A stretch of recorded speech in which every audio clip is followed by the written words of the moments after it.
Okay. Good afternoon, everyone. My name is Michelle May Curry, and I am the curator for DC's Commission on the Arts and Humanities. And you are tuned into the third of three application workshops for our FY27 Art Bank Grant Program. Louisa and Vanessa are our two CH staff members who will be a part of this application workshop as well. Do you want to introduce yourselves, Louisa?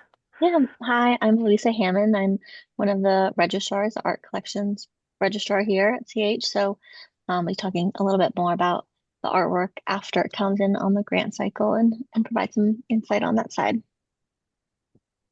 So Good Vanessa. afternoon. Thank you. I'm Vanessa Ackham. I provide professional support to our grant managers, and I will be dropping links in the chat box as well as monitoring them for questions. Welcome, everyone. Good to have you here. And we will be together for probably a little less than an hour and a half today till about 5 o'clock. And we will be going over the Art Bank program from head to toe. We'll be talking about the goals of the program, uh, your applicant eligibility as an artist, as well as the eligibility of your artwork. We'll be going over the evaluation criteria that will be used to evaluate you and your artwork by a jury panel. We'll be going over the mandatory documents you'll need to submit in order to submit a successful application. We'll then also go through some tips for preparing a successful application, just some good to knows, especially for first-time applicants to this program. We'll then look at the new application portal that we'll be using. If you've submitted work to the Arts Commission for grants review before, you will have navigated a portal called Jungle Lasers. We have now switched to a portal called Submittable, which is much easier to navigate, but we still want to make sure you understand how to navigate it. We'll then go through some additional support mechanisms we have, go through some deadlines that we have coming up for other grant lines, and then lots and lots of times for questions throughout. Sound good? Okay. So before I really get going here, I wanted to put two helpful resources in front of you. On my left is the Art Bank e-museum link. So our Art Bank collection is digitally available to you for viewing and exploration on our e-museum, and the link is there to review over 3,000 works within our collection. And then on the right is a link to our YouTube channel where we have lots of recorded workshops related to our grant lines, as well as conversations that have been recorded that are supportive for artists applying to our grant programs. So to go into a little more detail about the Art Bank program. So CAH, the District Commission on the Arts and Humanities, has been acquiring artwork, fine artwork, by metropolitan artists to grow a art bank collection. And this collection is also serves as a loan program. So we loan our collection to DC government agencies and DC government buildings for display in public areas and offices across the city. And Luisa is going to go into great detail in just a minute about how that loan program works. This is our 40th anniversary. So we've been collecting, this program has been in existence since 1986, and we've been collecting artwork for 40 years. And we would like to celebrate that anniversary in a few different ways, which I'll go into detail in just a minute. But this program is long-standing and has a really rich art history tied to it. It is a grant program, so that means that for acquisition of your artwork, to purchase your artwork, we give you we award you a grant, and artists are eligible to receive awards of no more than $15,000 as an individual, and if you are submitting on behalf of a nonprofit arts organization, you can receive an award of up to $25,000. Artists are um, we will only acquire artwork, a single artwork by artists. So in previous years, we have acquired multiple artworks in one grant cycle from an artist, and we've since changed that to being only one artwork. And we did this because our eyes are a little bit bigger than our budget or our stomachs sometimes, and we want to make sure that we're able to sort of care for and frame and circulate our collection well.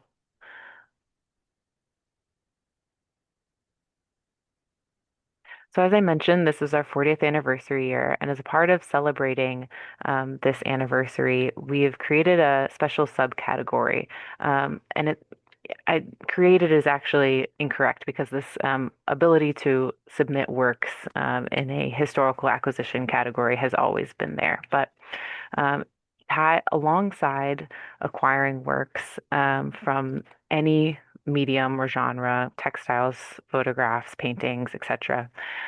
We are also looking this year to collect artworks by artists who are depicting people, places, events, things in DC's rich art history that really communicate DC's specificity as our nation's capital and as a city that is unto itself a great cultural treasure.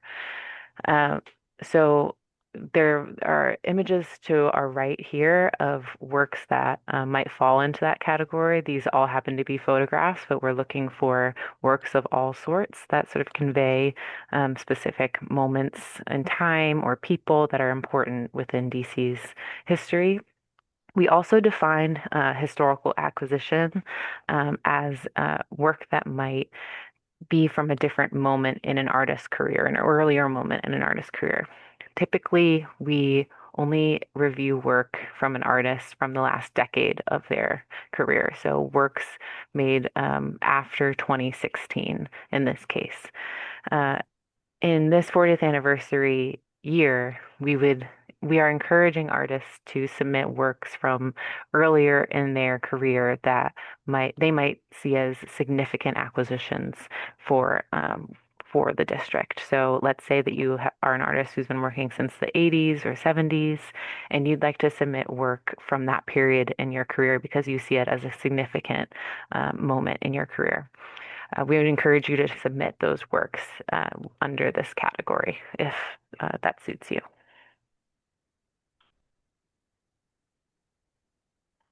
There's a bunch of reasons why this grant program and this loan program exists.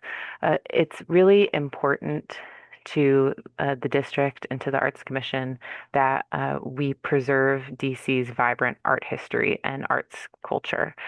This collection documents DC's arts community and the regional arts community by purchasing artwork for a permanent collection.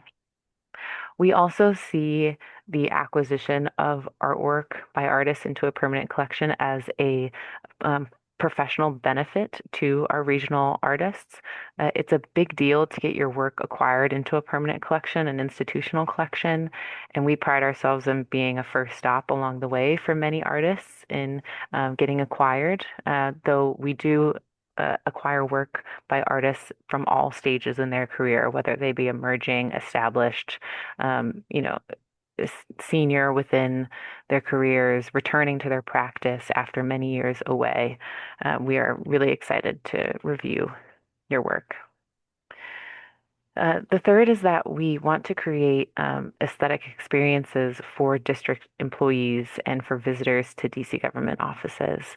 Louisa is about to dive into this in further detail, but it is a great benefit to people who move through DC government buildings to witness this collection on its walls. Passing the mic to Louisa on this one. Yeah, so I'm going to talk a little bit more about the artwork on the other side of once it's inside in the grant process, like we've acquired it. And this is just to help you understand both, curiosity, what happens to your artwork as it moves through this program, but also to help you in thinking of works that you might be applying with. I think it helps to have context of where this artwork goes and the life that it lives now when it becomes our part of our collection. So we have a registrar team. It's me and our other registrar who will do like a full cataloging of our work once we know what we're acquiring. Document it of any markings and signature and things like that for to go on our e-museum. So the link that was shared at the very beginning is our e-museum where everything you can find everything in our collection. And we're really working to create like a full catalog picture of the artist, obviously the basics, title, medium, dimensions, but also we are working to make that into a bigger resource to include more information about artworks and the artists as well. Another really important part of the process is framing. So we will reframe everything, and no matter how it comes in, if it comes in framed or not framed, and we'll talk more about framing in terms of things that go into the DCR Now show. But no matter what, we will reframe it for a couple reasons. One, this is a wide-ranging collection, but it hangs in with multiple other works in spaces. So having a standard framing practice kind of unifies the work in some way when we're hanging it. So we have currently now we're using these white frames, but so the work was previously in wooden frames. But either way, it's kind of a unifying practice in the collection. And then the second reason is to protect it. So not all artwork when you might create it is intended to be framed, but we will frame everything because we're placing this artwork in places that we can't control, the temperature, the sunlight, the air quality, things like that. These aren't museum settings. So framing helps ensure that we're able to protect the art as best we can. We have, UV filtering plexiglass, OP3, which filters 98% of UV rays. And then, creating dust seals on the back as well to make sure that the dust isn't gathering, and, trying to prevent any insects, things like that. So like I said, we use these white frames for standard artwork, two-dimensional objects. We also have a standard framing practice for sculptures. So everything will go on a pedestal and again have a plexi shadow box above it, a plexi cover covering it.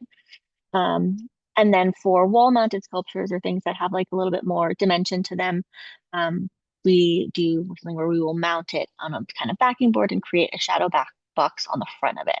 And I have some examples of what that looks like in the next slide, but you can see some images of the work in storage, which is where it will live until it gets selected. So we have a couple storage places. We have a storage on site, called our art vault.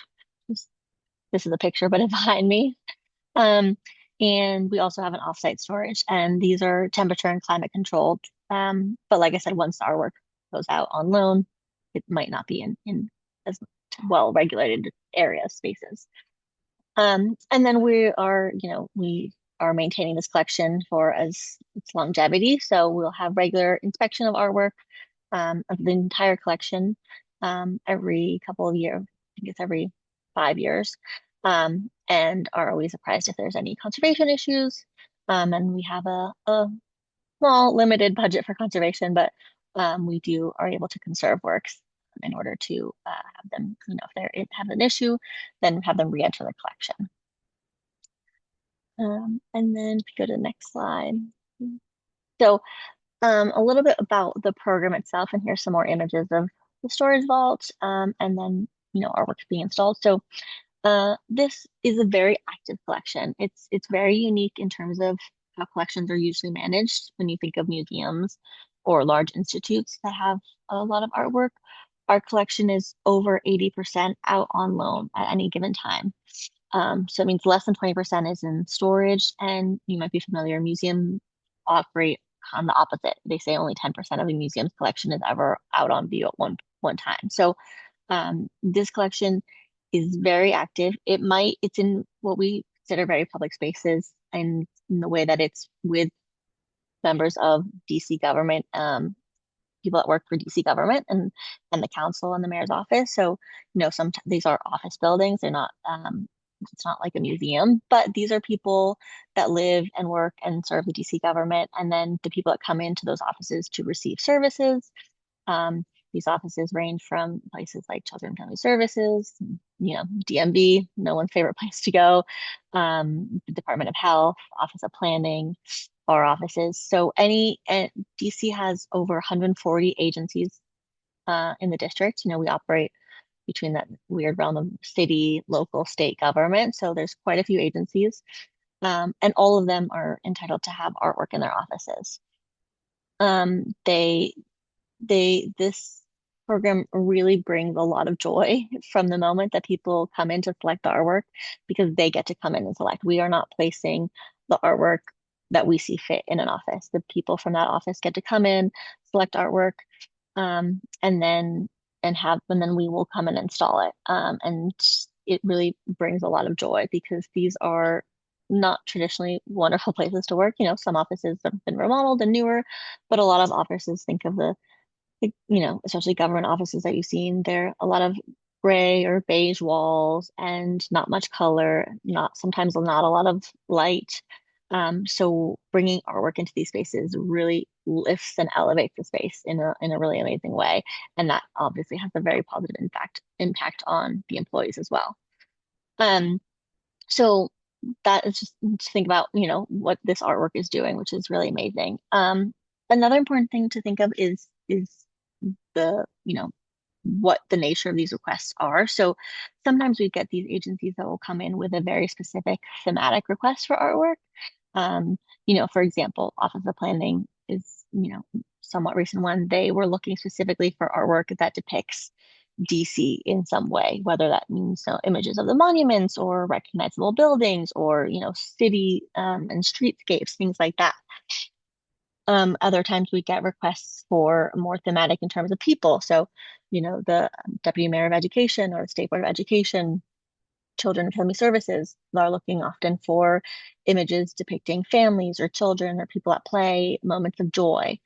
Other times we get requests that are, we don't want to have people in the work because we want people to not feel excluded because we don't have an image of them. And, the population of DC is incredibly diverse. And, if we can't represent everyone, they prefer to not have too much representation. So maybe they're looking more for large abstract, a lot of color, something to bring, like I said, some kind of color to this very gray space. And all this to say is that the collection is incredibly wide ranging in the artworks that we have in terms of media and what it depicts. And we need it to keep being that way. So we're always going to get requests of all these different very specific things to, if we want something that just looks exactly like the DC we see, or things that are more, more abstract and are something that's not recognizable, or something that people aren't seeing every day because people want, the office, they want to make them think about something else when they're not at work. So for all the different wide-ranging agencies, there's just as many wide-ranging requests of what people are looking for. But at the same time, always coming back to the idea that these are government spaces. And so people are selecting artwork that is going to be, sometimes it's one person from an office that will be tasked with selecting the artwork for the entire, 40-person agency or entire floor of people they might not even know. So they're always looking to say, what can I select that is going to have a positive impact? And so we have the case where some artwork for some people is too much in a certain way. Maybe it's a little bit too dark, or it depicts something that they don't want to think about. So there's nothing that we don't accept in the grant program as in thematic, but it might be a case where when people are selecting it for their offices, they aren't likely to select something because of the themes or what's depicted. So we always ask artists to think of, when you're submitting for this collection, this is a collection of art that is in government buildings. So it might be different than what you would submit to a collection in a museum, where museum has a lot more art historical context, a lot more extended labels, a lot more interpretation, a lot more explanation, whereas this artwork does not have that. So there is different for fit works that are fit within a DC government collection versus in another place. And then finally, the other thing is to consider is the installation of where these artworks are. So we try to keep them in as public as places because we want the most amount of people to be able to enjoy them. So, reception areas, a lot of hallways, conference rooms, some private offices. And we install everything with a little gallery label that identifies the artist, title, and medium. Like I said, we're working on creating some more extended labels from our artwork, but oftentimes these places aren't meant to have art. They weren't designed with art in mind. So, they might not have the best lighting. There might be something, a fire safety mechanism on the wall, an exit sign, a light hanging down. So, we do our best to make sure that the art is well represented and looks good on the wall. But again, this isn't a space, we don't have the benefit of tall ceilings and the best lighting and things like that. So, at the end of the day, how the artwork looks can be sometimes be influenced by the space that it's at. I think we just have one more slide with just some more image examples of installation. So here you can see some examples of what sculpture will look like on a pedestal in the top row, the third picture. And then an example of some of those shadow box wall mounted work. So on the bottom row, the second and fourth picture are both examples of three-dimensional works that have this kind of plexi shadow box in front of them. And then like you see here, you can see these are what the offices look like. So, we have some carpeting, some wood flooring, some, better lighting, some windows, some things kind of in the way of sight lines. But yeah, this is where the art will go on to live.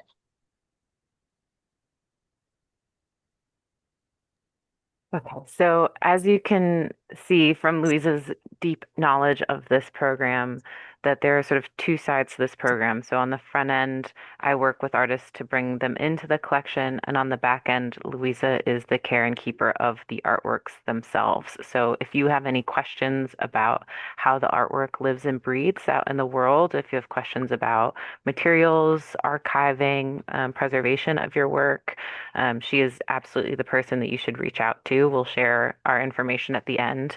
But if you have questions about sort of like applicant um, needs on the front end, I'm happy to talk to you as well. So to keep going here on eligibility considerations, for artists interested in applying to this program, there's a few eligibility requirements that you'll need to meet. You'll first have to be age 18 or older, and then you will have to have a permanent DC, Maryland, or Virginia address, and be able to demonstrate that your practice has a tie to or connection with DC. And there's a place on the application via your impact statement where you'll have a chance to sort of detail what that tie to DC looks like. But your main residency eligibility has to do with having a valid ID within DC, Maryland, or Virginia. You do have to maintain this primary residency during the funding period, which is the grant term is from October 1st, that should say 2026, to September 30th, 2027. So you can't move out of the region during that time. And then you have to be in good standing with the Arts Commission. So this sort of applies to you if you are somebody who has received a grant from the Arts Commission previously and you are delinquent in your reports to the commission. So this is kind of a you know who you are type eligibility requirement. If there's a grant manager who's upset with you right now because you haven't turned in your reports, that would this bullet would apply to you. For organizations, if you are applying as a, DC arts nonprofit organization, you have to be incorporated as a 501(c)(3) dated at least 1 year prior to the application deadline. You have to be an arts organization or gallery whose task is representing artists living in the metropolitan region. You have to have sort of primary business address in DC. You have to ensure that 51%, at least half of your organization's activities should occur within the district. You can't be a few different things, such as a college or university, a foreign government, a federal government agency, or DC public schools. And again, you have to be in good standing with CAH, so no delinquent reports. So we had a question in the chat about artwork sizing and eligibility, and this slide is for you here, but I'm about to go into detail about some of the considerations for the artwork that you're submitting and how to make sure that those works are eligible for acquisition. So you are able to submit up to 3 works for artworks for consideration. Um, we've had questions in the past about can I submit works in a series, or can I submit diptychs or triptychs, etc. We do not accept works in a series, but we do accept works that have multi-part pieces, so diptychs, triptychs, quadriptychs, etc. And how you would submit that artwork is by creating a composite image, JPEG image, of that artwork in its inclusivity of those pieces. And I'm happy to talk more about this if anyone has any specific questions about their work. But you can submit up to 3 artworks for consideration, and you'll have 3 media uploads associated with those artworks. Then if you are an arts nonprofit, then you are allowed to submit up to 10 artworks from any combination of 2 or more artists. So theoretically, you could submit 10 works by 10 artists, 10 works by 5 artists, etc., any combination. It should be a recent body of work, so created within the last 10 years, unless you would like to be considered for the historical acquisition category, which I went into at the beginning of our presentation. If you missed that, I'm happy to quickly discuss that. The work should be composed of archival materials that are sustainable for a permanent collection. So we follow industry standards for durable, permanent archival materials. But if you have questions about materials, Louisa is your person for that. Some sizing considerations. The work should not exceed 72 inches in any direction for wall-mounted works, and then sculptures should not exceed 36 inches in height or 24 inches in width or depth. We have some. We also should not see work that is wall-mounted that exceeds more than 6 inches from the wall. This is an ADA compliance piece. We often hang in spaces that see foot traffic, frequent foot traffic, and we want to make sure that we're creating spaces that are navigable for all bodies. Some weight considerations are that wall-mounted work should not exceed 60 pounds, and sculptures should not exceed 100 pounds. Sculptures should be able to be displayed on a pedestal covered with a vitrine. And you'll see here again, the wall sculpture should not extend more than 6 inches from the wall. This next bullet can be a difficult one for working artists, but the artwork that you submit with this application should be available for acquisition at the time of submission. So this is quite a long process. We have a finalist stage where we ask artists to bring in works for finalist consideration that the jury panel wants to see in person in late August. So you will not receive a final decision until October, early October. But if you make it to the finalist stage, you'll want to have your artwork in hand. And that means like not in somebody's art show or not in somebody's collection, or not, across state lines and you're unable to get to it. You want that work in hand to be able to deliver to us in person at CAH offices in mid to late August. We'll also at that time be curating a exhibition based on finalist artworks called DC Art Now. And there's some considerations at that point about bringing in your work framed or ready for wall mounting if you'd like to be considered for install in that exhibition. For nonprofit arts organizations, the artwork from the artists that you're submitting should meet all of the individual eligibility requirements. So The artist should be from within DC, Maryland, and Virginia state lines. They should have an impact on DC, etc. And then pricing for artwork. The artwork should not exceed $15,000 in price for both nonprofit arts organizations and individuals. We are able to acquire multiple pieces from arts organizations, but that grant amount cannot exceed $25,000. There's a few prohibited materials for our collection. You cannot submit bound books, living plant materials, including soil. We unfortunately cannot accept preserved materials, raw food items, herbs and spices, liquids, uh, anything that requires electricity, anything that vapors or mists or smokes, anything that's flammable or toxic, nothing that can be considered a weapon. And we say all this with the caveat that if you would like to talk to us further about any materials that might be on this list that are in your works, we're happy to take a look at them and consider the work. I'm going to pause here and see if there's any questions in the chat that haven't been covered.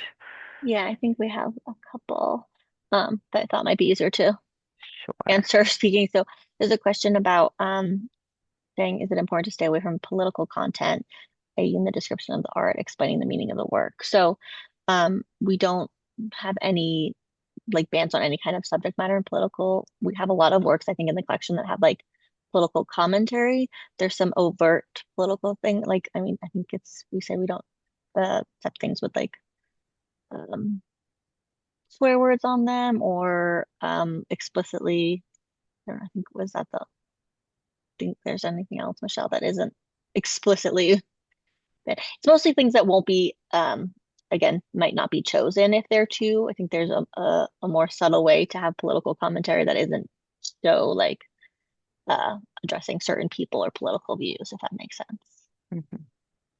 Yeah, we do again have a jury panel process, and one of the evaluation criteria that they use that we'll go into detail in a sec is about fit for the collection. So, um, if you as your artwork is being reviewed, uh, and it has some element of social or political commentary, the jury panel does have the opportunity to have a conversation about how your work would fit within our collection.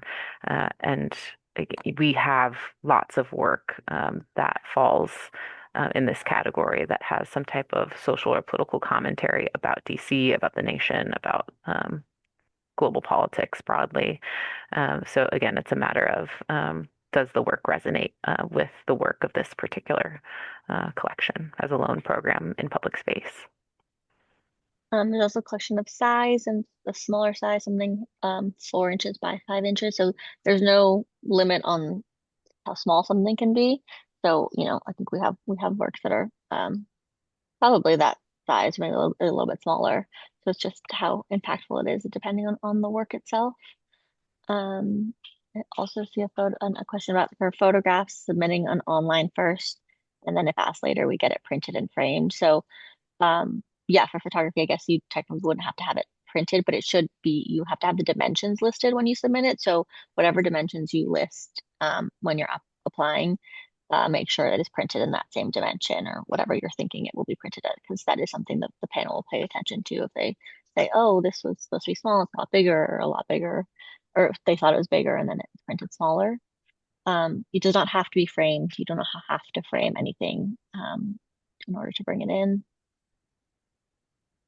Um, Seeing a Any question questions? about bound books and if we could be more specific about this. Yeah, so considering how our collection works in government spaces, it's really difficult for us. It's difficult for us to display books in public space because we cannot ensure that their safety, essentially.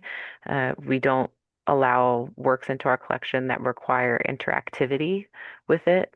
So things have to be behind plexi cover in vitrines or in frames. So bound books are something that don't really fit within the bounds of our collection. Um, there's a question about how many pieces may be submitted. I want to sort of double down on this. So you can only submit 3 artworks for consideration, and that's inclusive of the historical acquisition category. So let's say that you would like to submit 2 works to be considered for the historical acquisition category, and 1 work doesn't fit that category. Um, you can only submit 3 works. You cannot submit 3 works for regular consideration and then 3 works for the historical acquisition category. It's another question about dimensions. So yes, when you're entering the dimensions on the application, you'll have the opportunity to write like if it's, you know, image size versus paper size. But for a photograph, I would say the image size or the printed size and not framed. And then another question about framing. So you do not have to bring anything in framed, but if it is not framed, it cannot be part of the show, the DC Art Nat show that will be in September. It will still be judged in the same way as all the other works that are brought in for finalist consideration, and we will display them on, virtually in the room. But we can only hang things if they come in ready to be framed, but they don't need to be framed in order to be considered and in order to be acquired. That answers that question, hopefully.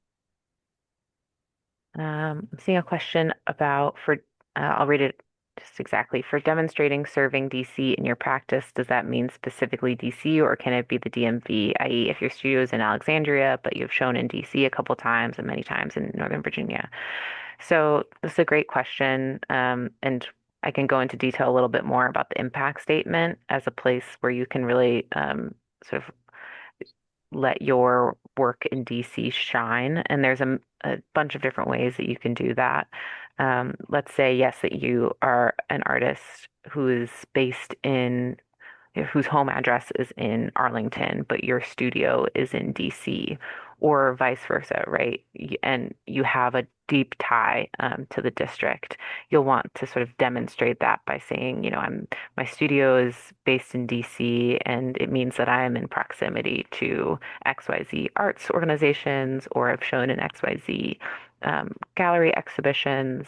Let's say that you are a professor at American University and live in Tacoma Park, Maryland. You can detail how your arts practice is deeply embedded in DC because of your teaching, because of your volunteer work. Let's say that you are a native Washingtonian who now lives in Baltimore. You can talk about how your growing up in DC impacted your arts practice and how you are still deeply indebted to DC as your hometown and as your primary arts community. These are just examples, right, of how you could approach that question. And I'm happy to talk to you more if you have specific questions about how to answer that question. When will finalists be notified that their work will be a part of the show? So we will be sending out emails of finalist consideration and sort of first round declines in mid-August, I think is the timeline. We give you a couple weeks to get a hold of your work, frame it if you would like, and deliver it to us. And then we install a show in our gallery in early September, late August, early September. We would then notify you of final award decisions in early October. I'm seeing some more questions about the book, the bound book versus artist book versus hanging. So I think the idea is a book is what we're thinking of, something that there is works on multiple, like there is multiple pages to be viewed. And since we are displaying something in one stagnant view that cannot be changed, that's what we mean by a book. But if it's something that is already open and hanging in a way, or if it's like a sculpture, that can be viewed in the round. But basically it's like we can't flip a book. We don't have the ability to flip pages in a book, if that makes sense. Mm. Just looking in the chat here. Oh, sorry, I see another one about a triptych. So the size requirement means the entire piece. So if it is a diptych or triptych, the entire work must fit within the size constraints.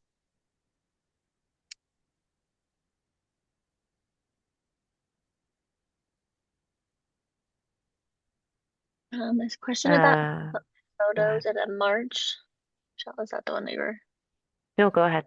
Oh, and not having permission of the people in the march. Is that okay? I'm actually not sure. I know the answer to that question right now. I want to acknowledge it, but I don't know. Yeah, we do not require that you have permission of um, people in your photographs that you submit. That is sort of up to the artist's discretion around the care towards the people in your works. Um, but CAH has no formal rules around that. For the show in the fall that you have mentioned, just to clarify, that will include only the finalist works. Yes, that is the case.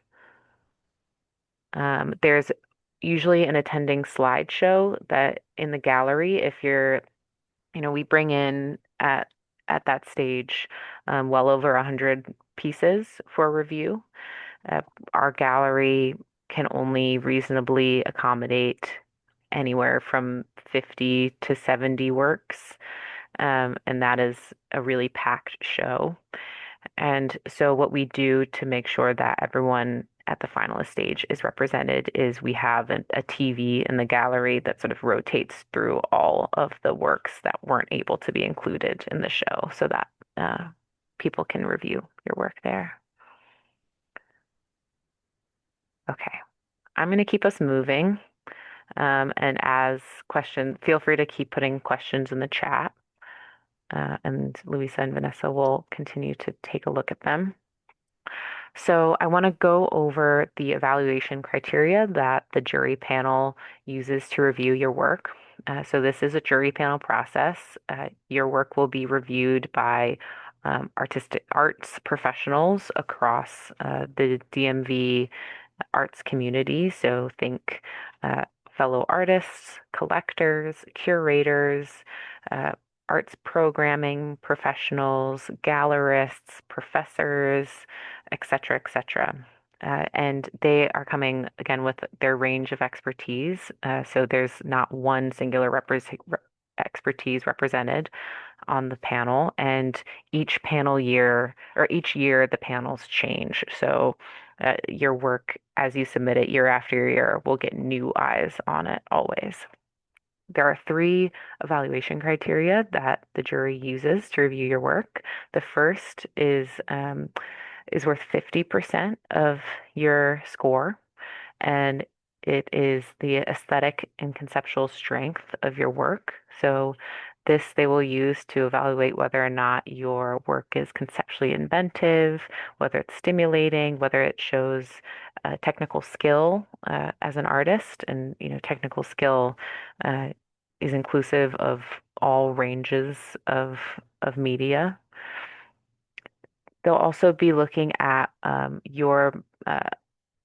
how your artwork and how you as an artist represents the artistic diversity in the district, and whether your work is reflective of your creative and authentic voice. The next criteria is the value of your artwork as a cultural asset to the district. So this is again where they'll be reviewing fit for the collection. So whether your work is suitable for display in public buildings, whether the thematic content is accessible and sensitive to the communities that the DC government serves, as well as to the physical spaces that we display in. So whether or not this work is a good fit for office hallways and office rooms. If this is where we evaluate the historical acquisition category. So if your work was created more than 10 years ago, the work's themes or the artist's significance as a cultural asset to the district would designate this work a fitting historical acquisition to the art bank collection. And then we are always looking for work by we're always looking for work by artists where they are adding to what we have in our collection. So if you are an artist whose work is already in our collection, let's say you have 3 or 4 works or even 9 or 10 works in our collection, we hope that you submit work that is additive to our collection rather than duplicative. So this is where the jury is encouraged to evaluate whether your work represents an addition to what we already have.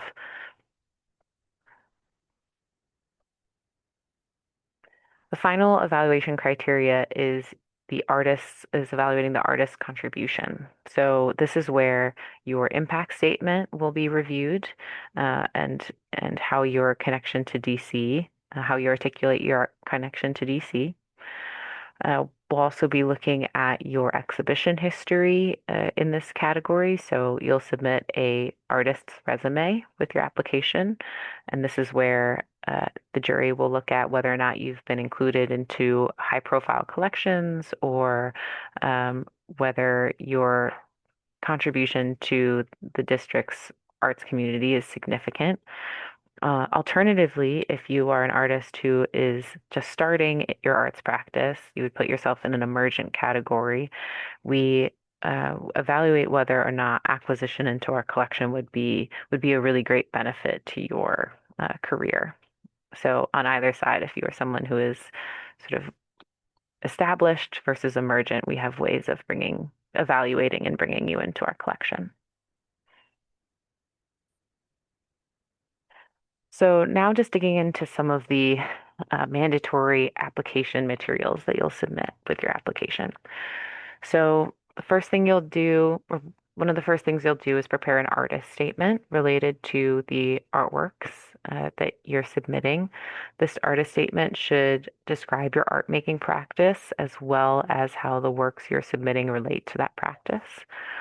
You'll also submit that impact statement as well as a resume and the high quality media files, no more than 3 of them that represent the artworks that you are submitting.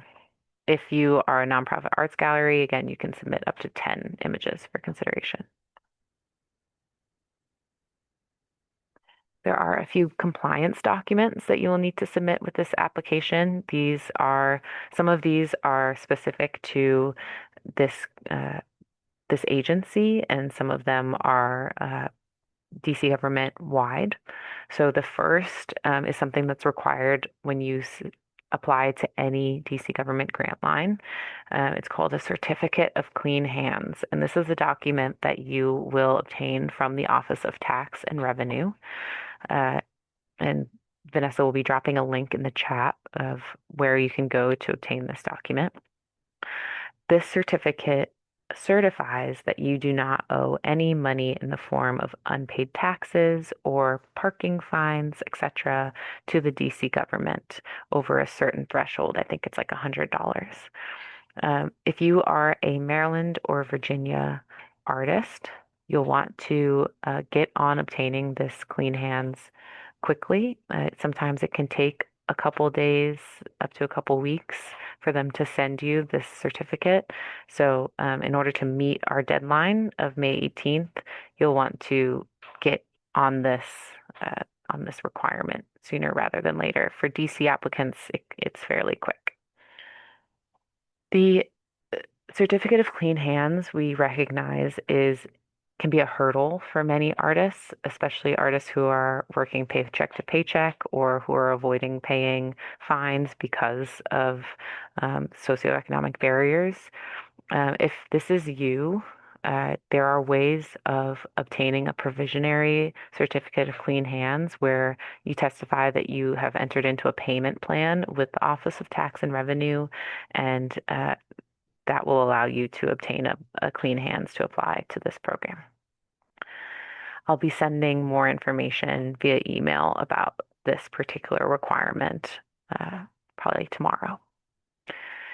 The next document is a statement of certification. This is a PDF that you will find embedded into the application or linked within the application. This is a PDF that you can fill out, sign, and upload to the application that is unique to the DC Commission on the Arts and Humanities grant making process. It's just a document that certifies that you agree to CAH's grant making terms broadly. You'll then submit a W-9, should be the 2024 version of the W-9. You'll find a link to that as well in the application. This should include your permanent address, and that address should match all of your other documents. Finally, you'll submit a artwork relationship and copyright warranty form. This is a form that is unique to the DC Commission on the Arts and Humanities, and it's a document that certifies that you are the originator of the artwork that you are submitting, that you are not submitting somebody else's artwork, that you created this work. If you are a nonprofit arts organization, there's a spot for you to check a box saying that you testify that the artists that you're submitting know that you're submitting this work and that they are the originators of this work. There are a few additional mandatory documents for organizations. You should obtain letters of consent from all of the artists that you are submitting on behalf of that states that they know that their artwork is being submitted and they give you permission to submit it. You'll submit an IRS letter of determination, a DC tax certificate of incorporation, and then IRS Form 990 from the most recent fiscal year, which I believe would be 2024, not 2023.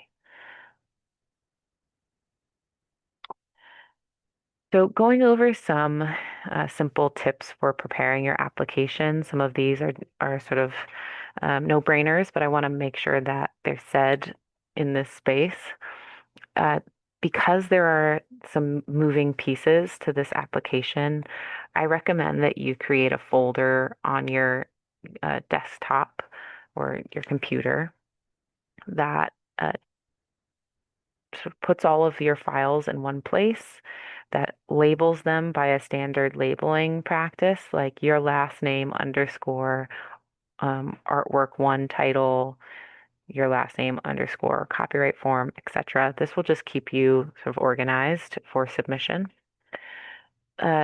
Having somebody review your application from outside your discipline is a really good way of receiving feedback that might replicate or mirror our jury panel process. Given that our jury panel is created of artists from a range of disciplines and backgrounds, it's likely that if you are a photographer, that your work will not be reviewed by a photographer, and etc. Right? So getting an extra set of eyes on your work is always good. Our deadline for application is May 18th, I believe at 5 p.m.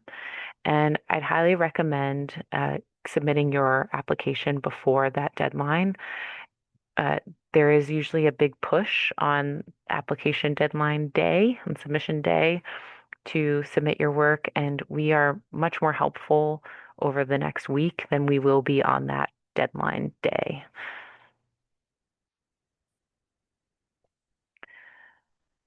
So some tips for first-time applicants. If this is your first time applying to the Art Bank program, this slide is for you. We love first-time applicants. We hope that you have an enjoyable time going through this process. We also provide debrief materials for all applicants who request them. And so as a first-time applicant, it's a great opportunity to get feedback on your work. One of the first things that you might consider as a first-time applicant is how you write that artist statement. This is really your opportunity to talk about the artwork that you're submitting, and you'll want to make sure that the artist statement that you're submitting is reflective of both your art practice as a whole, as well as providing really explicit, specific descriptions of how the work that you're submitting ties back to that arts practice. Uh, there are uh, there's a few ways of selecting artwork for this application of sort of building that portfolio of 3 works. You may consider uh, creating a cohesive body of work. So 3 works that sort of can be read together as one body of work, even though we are only going to possibly acquire 1 work. There's a few ways of doing this. One being that you work within a specific medium or a set of media where, let's say, you submit 3 paintings from the same series or 3 photographs from the same series, etc. This is a really straightforward way of creating a cohesive body of work. You also might consider, if you're somebody who works across multiple media or mediums, you'll want to submit work that is all in conversation with each other through a common theme. So let's say you're an artist who explores motherhood or nature, but you do it in a range of ways. You could submit a photograph, a sculpture, and a painting all exploring water. But you'll want to have something that sort of ties that work together. I've seen jury panel feedback that an artist will say in their artist statement, I'm a mixed media artist. I work in sculpture and photography and painting.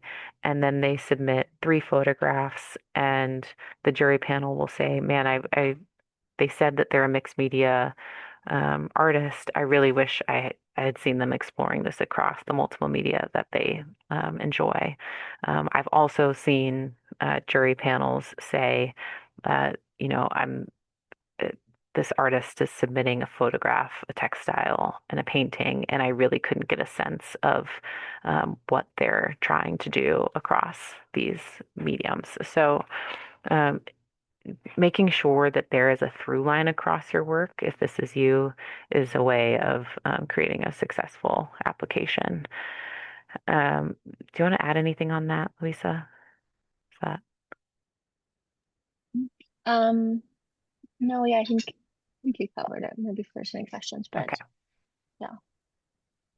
The last little bit I'll say is about pricing your artwork. So, uh, CH cannot give specific, explicit feedback to you on the pricing of your artwork, and it's also not something that the jury the consideration when reviewing your artwork. So the jury will not be reviewing budgets at all.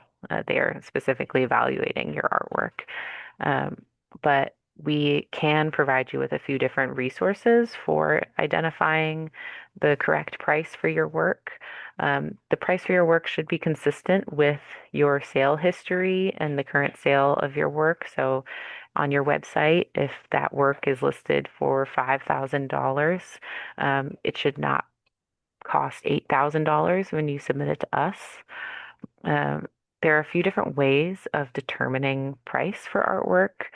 These are just a couple of them on the screen here. You can consider an hourly rate uh, for your work. So let's say you spent 30 hours making the work, and you multiply that by what you consider a good hourly salary, and that is subjective to you, right? So let's say it's $40 an hour times 30 hours spent plus the cost of the materials that you spent to create the work, and that'll get you to a price.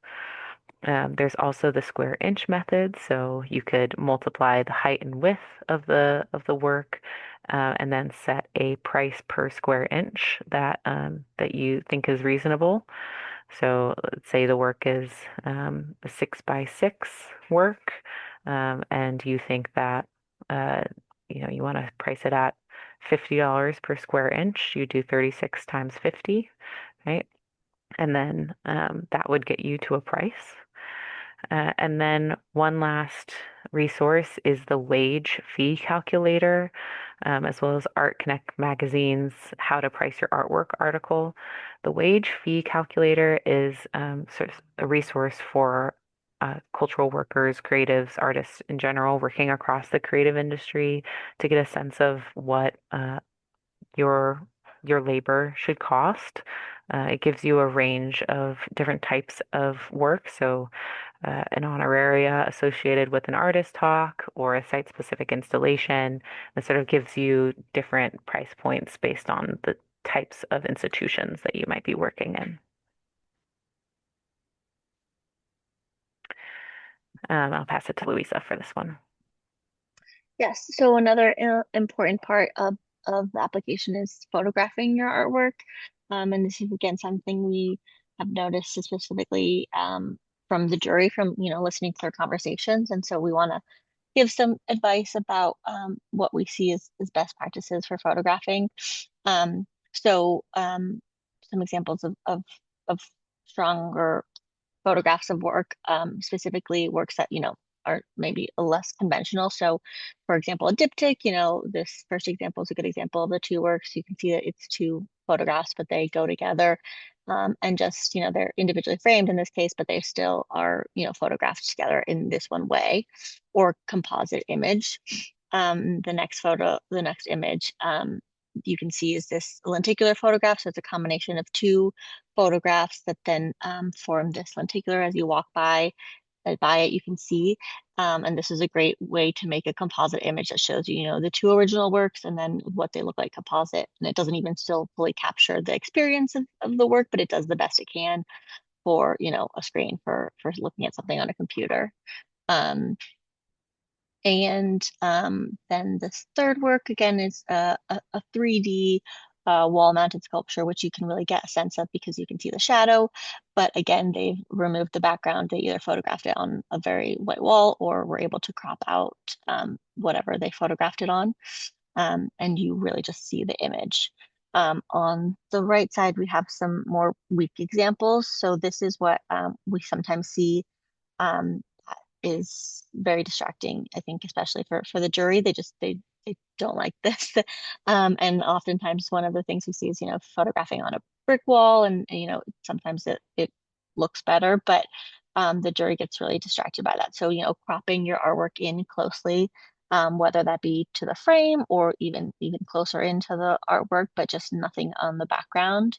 Another thing we're starting to see more of is like these AI generated spaces, and then like you can insert your artwork there, which is, I think a good, really helpful tool for like interior design, things like that. But we've heard from the jury that they do not like seeing the artwork in that context because, and also you never know, is it to scale? Is the how much was the AI, changing what is looked at? And so even if it's not AI, even if you just stage your artwork in this kind of space, it just is distracting to them again to see it in this kind of context because that's also not the context it's going to be viewed in. Office buildings are going to look very different as well. So again, just dropping in close and just focusing on the artwork, and then finally like really good lighting and a good angle. So this bottom example kind of shows both of those things are missing. So having a weird reflection, try your best to not have any shadows or strange lighting, and then as most front on as you can, which can be hard sometimes with larger works if you're photographing them on the floor, but adjusting for that and making it a head-on straight shot.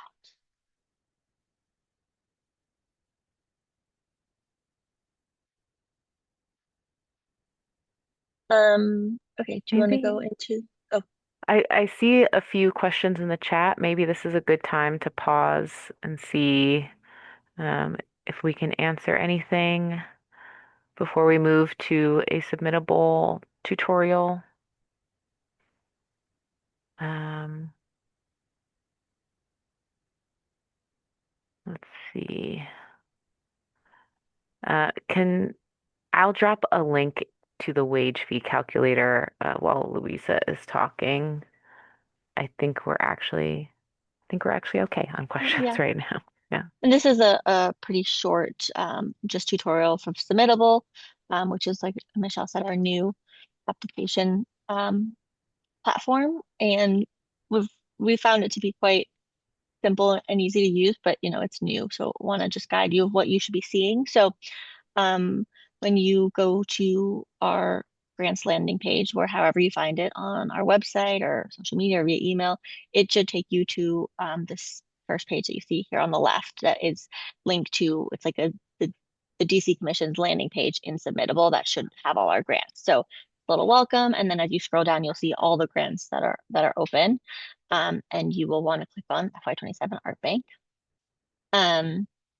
And then it will ask you, there's some kind of like eligibility questions, because the way this is structured is that it asks you different questions based on what you answer. So if you're an individual versus an organization, the structure of the application is going to look a little different. So that first question, that's why you only see one at first, but then it will open up more. So you click individual and then next, it will open up to all of these questions. And is this the video, Michelle? I think if you can press. Yeah. So, or maybe it's the next one. Here it is. Okay. So, the first round was those eligibility questions, and then it opens up into the full grant application. So this is one long scrolling page that you will answer first all your information, your contact information, questions about whether you've been collected by Art Bank in the past, first time applicant, again, then the artist impact statement and your artist statement. And then there's the part 2, that's the artwork upload. So this is where we will have, again, all this list of reminding you of the size restrictions, prohibited materials, once again. And then here's where you will check yes or no, whether you have any 1, 2, or 3 works to be part of the historical acquisition category. And then here's where you upload photos directly into the application. So this is what's very different, I think, from our last application system. In this case, you are just directly uploading artwork image files into the application. And then similarly, there's a lot of clarifying questions about the artwork type, based on our classifications that we use internally. So photograph, and then if you can elaborate more on that, what type of photograph, is it a silver gelatin print or inkjet print? And then you have this artwork description box, which is where you can add more context about the artwork. So specifically, you talked about the works that you're working on in a series in your artist statement. Here you can explain, this is one of the works from the series that explores this subject. And then finally, this image identification table, which again is think of as like the information that would be on like a gallery label. So you just, again, your name, title, the year, the dimensions, any specific materials that you want to list out. If it's like, I use pen, paper, ink, all the different things you would have on a gallery label, and then the price. And it will always show that third line. It's just a blank. It's just the way the system's set up, but there's only just one box, one table for artwork. So then it asks you if you want to add a second artwork. You could say yes or no. If you say no, it will not give you that option. If you say yes, it will open up a whole other round of insert the image and for all information. And then at the end, it had all the documents, the compliance documents, and a place to upload them directly in. And if you want to make sure you're saving the draft, so as you can see, it auto saves, but it doesn't auto save as fast as, I think like now our computers, like Word, will auto save every 10 seconds or something like that. It is on like a couple minutes basis, I believe. I don't have the exact number. So, if you're odd connectivity issues and you have any computer issues, make sure that you scroll all the way to the bottom and click save to get the most recent save. There will be an auto save, but it might not be if you've been working on it for a while. And then you can save and always come back to it, or you can just click apply in that moment. And if you save and come back to it, next time you log into Submittable, you'll be taken to a screen like this instead of the DC, homepage, the one with all of our grants. So this is like your personal Submittable account page will look like this, and you'll be able to see, as you can see, the different tabs. So my submissions versus drafts. And if you go to drafts, you'll be able to see and click continue, and that's where you can continue your application. Delete it if you want to start fresh for any reason. And then once you submit it, it will be visible in your My Submissions tab. So that was kind of fast. I went through that, but I can also pull up the website live, or if anybody has any questions, And we'll open it up. yeah, and one thing I'll say, if you're somebody who likes to work in spurts as opposed to sitting down and doing the full application all in one sitting, I would recommend doing all of your writing for this application in a Word doc and then copy pasting into the application so that, you're not losing your work.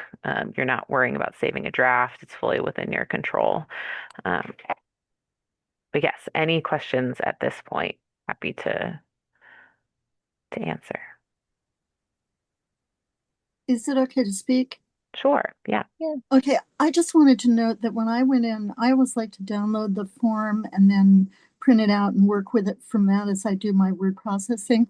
And what I noticed was that I had to fill in my name and information first to get it to show me all the questions. Hmm. It wasn't like other submittable forms where you could see everything at once.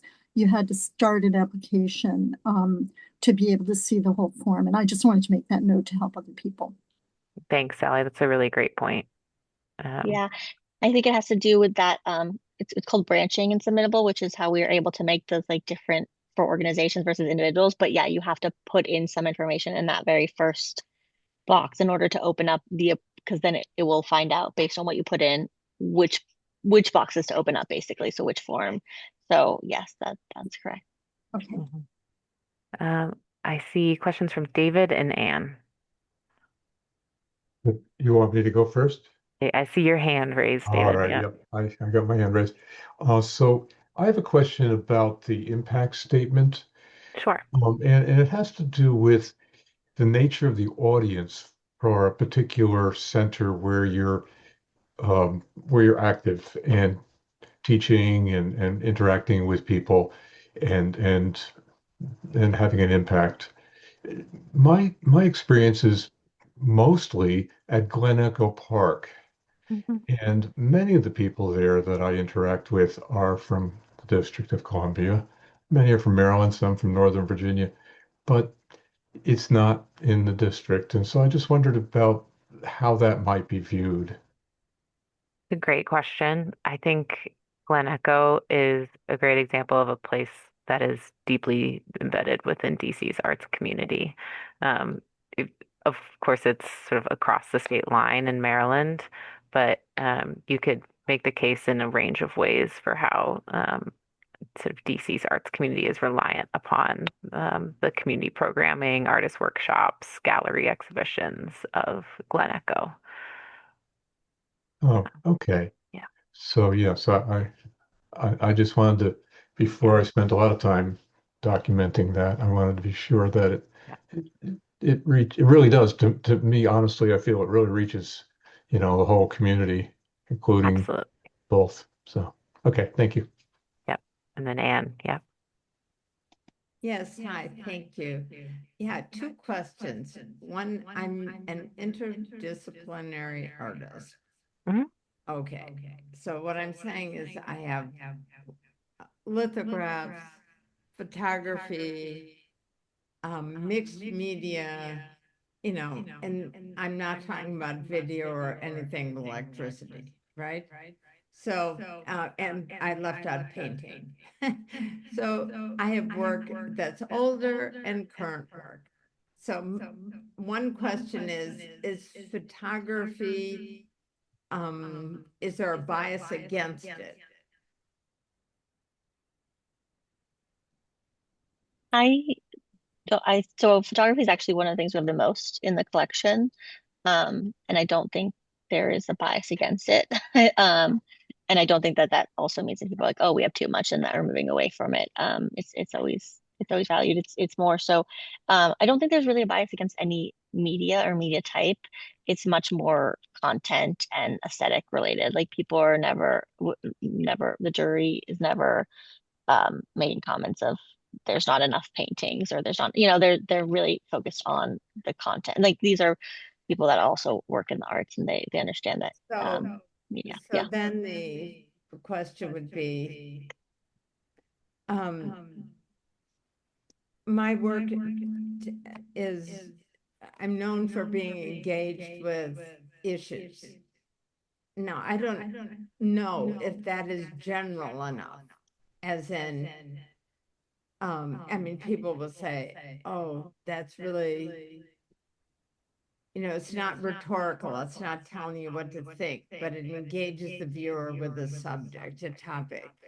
So I'm wondering if that's the case, is is that a big enough unifier, or does it have to be like nature or urban or racial and ethnic,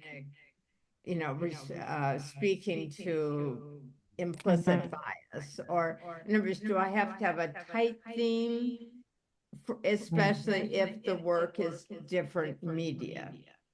Like if I'm doing photography, lithography, painting, is that a bad thing? It's a tough question, and it's because the answer is very subjective, and I hesitate to answer on behalf of a hypothetical jury, right, who may very well understand the through line of your work, um, versus a jury that is not able to make sense of it, right? So I think what where I always guide artists is to submit your best work. Do not try to play a game of what combination of things will be the right one for the jury. Submit the work that you are most proud of, that you think is the strongest fit for our collection. And if that happens to have a through line, a thematic through line, even better. But don't feel like you should feel That's not restricted. the that's a secondary criteria. The main Exactly. thing is the quality. Exactly. Okay, thank Exactly. you. I had one other question. Sorry if I'm taking too much time. I put the question in the chat. It had to do with these two categories of kind of recent work and older Hmm. work. Is the limit of three and all encompassing of all the above? Yes. So you can Thank you. only submit 3 works Very clear. as an artist. Yep. Thank you. Yeah, and just to further Michelle's point about the best work, and I think the other thing that we really see is you having your artist statement match the work that you are submitting. So like if if an artist statement only mentions one type of work or one theme that you're working with, and then there's something in the work sample that isn't mentioned, I think that can kind of confuse the jury. Like, oh, why didn't they talk about that practice or that series if they're submitting work in it? So just kind of like making sure that they All right. match. You were very helpful in your very specific guidance on that. Thank you for repeating that. Yeah. In the chat, see if there's any other questions. I'm going to give us just a couple more slides. We're coming up on the 5 o'clock time. Uh, we have, as I mentioned at the top of this workshop, we have a number of workshops that have been recorded and posted on our YouTube. We have specifically a workshop on visual art grant applications and steps to success, as well as a workshop on demystifying the grant panel process that isn't specific to this program, but just the Arts Commission's grant making process in general, as well as tips for developing those mandatory support materials. So, all the components of the application materials, there is a workshop specific to that. So, please check those out. Anne, you have a question? Yeah, a friend of mine is kind of has a phobia about the clean hand certificate. So I just am wondering, is it hard to get, proving a negative is what I'm wondering. How do I have no fines, no Hmm. traffic fines, no nothing. So how do I prove that? So, someone who receives a certificate of clean hands, that is proof that you don't owe any money to the DC government.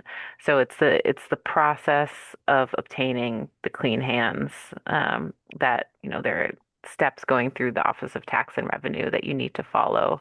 As long as you give yourself time to do it, you will be able to receive a clean hands. There are also support lines that you can call, emails that you can call or that you can email. Unfortunately, because the Arts Commission is a separate agency from the Office of Tax and Revenue, I do not have any particular expertise in helping people navigate the Office of Tax and Revenue, but there are support people who are able to do that at the Office of Tax and Revenue. But yeah, I understand the phobia. It can be So sort of a hurdle. it's basically that I say I don't have any, and then they check. Something like Essentially, that. Yeah, you yeah. don't have to say that you don't have any. You just apply for the certificate, and they sort I of see. check and they say yes. Got it. Okay. There are a few other applications for grant lines that are open right now. I would encourage you to check out the Arts Commission's website. Another one that I am in charge of is called the Art Exhibition Curatorial Grant Program, and that opens next Monday, and it's for independent curators who are interested in curating our Navy Yard gallery space called the I Street Gallery. That'll close June 29th. So if you're an independent curator, as well as having an arts practice, I'd encourage you to apply to that. And then Louisa and I are available to you over the next couple weeks as you finish up your applications. For any questions that you have, our information is right here, but we will also send an email to you tomorrow, following up with lots of materials. Um, we can stay on until 5 o'clock if anyone has any final questions, but this is the official end of the workshop. And I want to thank you all, especially to those who have stayed on until the very end. I know it's a lot of information, and if you're a first-time applicant, it can be quite daunting to pull all this together. But I want to assure you that it's really worth the work, and that, we encourage artists to apply year after year. It's of great benefit to you as an artist to apply year after year because you get new eyes on your work, new feedback on your work, and each year is a new year with new panelists, so there's always an opportunity to get your work acquired. Again, the application deadline is May 18th at 5 p.m. It's a hard deadline. We do have a little bit of a grace period to get that clean hands in, but it's not too much. It's like an extra week or so if you're having trouble. And send me an email if you have any questions about any of this. I'm happy to help. Thank you all. Bye bye. Thank you.